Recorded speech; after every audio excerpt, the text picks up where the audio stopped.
Donc on connaît tous bien l'adage du roseau penchant, le roseau qui penche mais ne rompt pas, plie mais ne rompt pas, et le chêne, lui, qui rompt. Ouais. Alors, quelle est cette histoire d'une merveilleuse opération finalement? L'histoire en elle-même, bon, là le livre est factuel et il met juste des mots sur des émotions que tout le monde peut avoir, quelle que soit l'épreuve, parce que l'épreuve, elle est la même, il n'y a pas une hiérarchie de l'épreuve comme on a par exemple une échelle de la douleur de 1 à 10. De l'épreuve, c'est un divorce, un chômage, une maladie, la perte de quelque autre, un burn-out, se faire planter, se faire cambrioler, ça peut être n'importe quoi, un coup de flip, bon, je veux dire... Une épreuve. Une épreuve. Bon, et malgré tout, dans cette épreuve, on passe tous, en effet, par une forme de plus ou moins forte de deuil et de déni, de colère, d'acceptation, etc. Et puis on passe tous par des phases d'émotions violentes, et puis il faut passer ce deuil.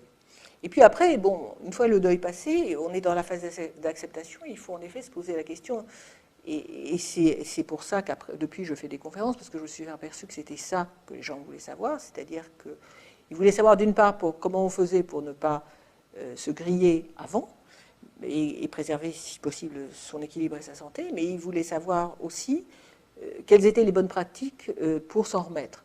Et moi, je dis, la première chose, c'est de ne pas se considérer comme une victime. On est victime de rien ni de personne, même de son chirurgien. Je veux dire, cet homme, il n'a pas pris un scalpel pour me... Tout à fait. Hein, bon, c'est moi qui n'ai pas traité ma scoliose pendant 20 ou 25 ans ou 30 ans, et qui suis allé le voir avec une colonne hyper déformée aussi. Donc ça, je ne suis pas coupable, je ne suis pas victime, je ne suis pas coupable, mais je suis responsable. Donc il faut prendre ses responsabilités, mais surtout pas se sentir coupable. Donc ça, c'est la première chose, ni victime. La deuxième chose, c'est qu'en effet, il faut savoir que l'épreuve et sa résurrection, ce sera ce qu'on veut en faire, que le seul maître à talon, c'est ce que veut l'individu, ce que vous allez en faire, ce que j'en fais. Donc là, moi, mon conseil, c'est de ne pas regarder en arrière, ne pas penser à refaire ce qu'on avait fait avant, parce qu'en effet, si j'avais voulu revivre une vie d'exec et continuer chez IBM, j'aurais pu, ils m'auraient gardé, parce qu'ils ont une politique de diversité assez importante. Mais quel était l'intérêt pour moi, grand Dieu? J'avais déjà fait mes preuves et j'allais me retrouver avec des choses beaucoup moins intéressantes que celles que j'avais fait. De même que j'adorais danser le rock, aujourd'hui, si je me projette sur l'idée de danser le rock, ça ne va pas le faire, hein, on est d'accord. Donc il faut mieux que j'aille vers des choses que je peux faire. Et il se trouve que j'avais ce rêve de mes 18 ans qui était d'écrire, et que ça a été parfait comme projet. Mais ce qui est important là-dedans, c'est d'avoir un projet. Et là, un projet, c'est quelque chose qui vous plaît, qui vous motive, et que vous pouvez faire. C'est-à-dire, c'est un smart objectif dans toute la splendeur. Mais c'est tout et n'importe quoi. Certains handicapés, je pense à mon ami Philippe Croison, ils traversent en effet à la nage la Manche. Moi, c'est pas mon truc, hein. Ça n'était pas mon truc avant, ça ne va pas l'être après.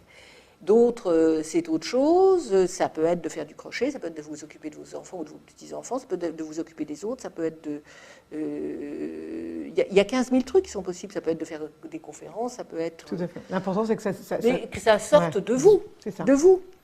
Et que ce soit en effet un truc possible, parce qu'il ne s'agit pas de vous rajouter une couche de frustration. Tout à fait. Alors moi, j'ai vu ton TEDx. Je te félicite. Merci.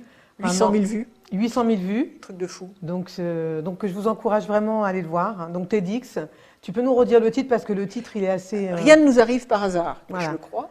Donc, Et c'est vrai que ça a fait... Alors la deuxième, après l'écriture et l'arrivée du bouquin et tous les gens que ça m'a fait rencontrer, et puis les articles de presse, etc., la deuxième aventure, ça a été les conférences. Bon, moins professionnellement et brillamment que toi, parce que je ne t'avais pas encore rencontré. Mais c'est vrai que la première à m'ouvrir la porte, ça a été Isabella Lenarduzzi avec Jump. Et moi, je ne savais pas très bien ce que j'allais raconter. Honnêtement, le thème, c'était « Les femmes sont des héros », et ça, j'en étais déjà convaincue. Et puis, j'ai juste raconté ma vie, c'est-à-dire, globalement, j'étais une femme d'affaires, j'ai planté plein de trucs, il y en avait d'autres qui étaient importants que j'ai réussi, mais j'étais pas terrible, j'étais pas très sympa toujours. Et puis, j'ai eu cet accident, et voilà où j'en suis. Et du coup, à la fin les 500 personnes qui étaient dans la salle, la moitié pleurait, tout applaudissait, j'avais un standing ovation parce que ces femmes qui étaient des jeunes ou moins jeunes femmes d'affaires se retrouvaient dans ce parcours. Tout à fait. Ce à quoi je ne m'attendais pas. Et on m'a proposé l'aventure de TEDx See Woman, là. Et en 15 jours, j'étais sur scène sur le format TEDx, c'est-à-dire sans notes, 18 minutes, et quelque chose de différent de ce que tu disais avant.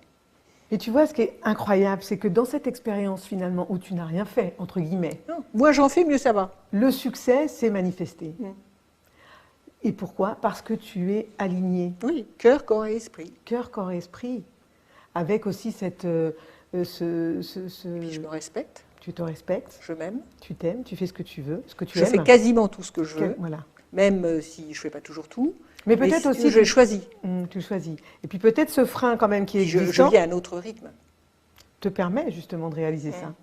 Tout à fait, j'aurais pas écrit Et probablement. moi, ce que j'aurais voulu qu'on parle aussi un petit peu avant de conclure, c'est l'aspect invisible de la douleur et de la souffrance aussi que peut-être tu vis et que les gens ne voient pas. Oui, Mais tu n'es pas la seule aussi. Non, 80% des handicapés ont un handicap invisible. Ils ont eu un cancer, ils sont malentendants, ils ne voient pas bien. Donc, quand vous rencontrez quelqu'un qui a une carte d'handicapé ou pas, mais dans la rue qui est handicapé, c'est pas parce qu'il a l'air comme moi en bonne santé et que vous ne lui donneriez pas 3 francs qu'il n'y a pas un vrai handicap. Et le vrai handicap, ça va avec, en effet, pas bien entendre, ça va avec pas bien parler, ça va avec Pas bien marcher. pas bien marcher, Mm. se casser la figure, la perte d'autonomie, les douleurs. Et tout ça, c'est quoi? C'est invisible. Invisible. Ce qui veut dire très clairement que, en effet, j'ai des douleurs neuropathiques ou musculaires qui me vrillent, qui m'assassinent chaque nuit et souvent la journée. Personne ne les voit. Et tant mieux. Je veux dire, je n'ai pas du tout envie de m'étaler comme ça en public. Mais, au nom, par grâce, entendez que le handicap n'est pas simplement quelque chose qui est visible. Entendez que des gens qui ne sont pas des victimes demandent quand même le respect des conditions de vie et de leur handicap parce que c'est plus difficile que pour vous. Tout à fait. Moi, je sais que ce que je faisais avant, c'est-à-dire des journées de 12 heures, etc., coup sur coup, c'est plus possible. Moi, si je fais un truc à une journée, je mets 2 jours à m'en remettre. Donc, je prends pas. En effet, je ne vais pas devenir conférencière professionnelle parce que je ne pourrais pas tenir le rythme. Donc, je choisis mes conférences, je choisis mes thèmes, je choisis mes publics. Et c'est parfait. Et c'est parfait. D'accord. Merci beaucoup. C'est bien qu'on ait pu reparler de ça. Oui, je crois que c'est important. C'est important. Hein. Alors, pour conclure, qu'est-ce que tu pourrais donner comme encouragement aux femmes qui se perdent, qui s'oublient ou qui s'ignorent dans leur alignement, leur puissance féminine, mais qui vont jusqu'à peut-être la perdre pour avoir du succès? Alors d'abord que la puissance féminine, il ne faut jamais l'oublier parce que ce n'est pas en adoptant un comportement masculin qu'on réussira. Et la réussite est quand même quelque chose d'assez ambigu et discutable. La deuxième chose, c'est que si vous avez quelque chose qui vous porte, que vous sentez au niveau des tripes être vôtre, ne l'enterrez pas, parce qu'il n'y a rien au monde qui vaut le coup d'être enterré. Si ça vous porte, faites-le. En même temps, n'ayez pas de remords si vous passez par autre chose et si vous faites autre chose avant. Par exemple, moi, en effet, probablement, je n'aurais pas sorti ce que je devais écrire à 20 ans de la même façon qu'à 60, et il a fallu que j'ai ce parcours de vie pour que j'atteigne cette maturité. Donc, n'ayez jamais de remords de ce que vous faites. Mais si vous devez vous écouter, écoutez-vous vraiment. Et puis prenez soin de vous, parce que c'est quand même complètement ridicule d'arriver en ayant une faiblesse, juste une faiblesse de scoliose ou de n'importe quoi, hein, n'importe quel problème de santé, et ne pas le traiter et aller et se détruire, parce que c'est ça ce que j'ai fait, jusqu'à la catastrophe. Et il y a quand même une personne qu'il ne faut pas oublier, parce que oui, votre famille, vos amis, etc., tout le monde va vous aimer. Mais la seule personne qui doit vraiment prendre soin de vous et qui sait ce qui est bon pour vous, eh ben c'est vous. Voilà, merci beaucoup. Merci ma chère Merci à Nadalette. toi. Ouais, très, très accueillant tout ça. Et puis, Très heureuse de cette rencontre. merci beaucoup Nadalette.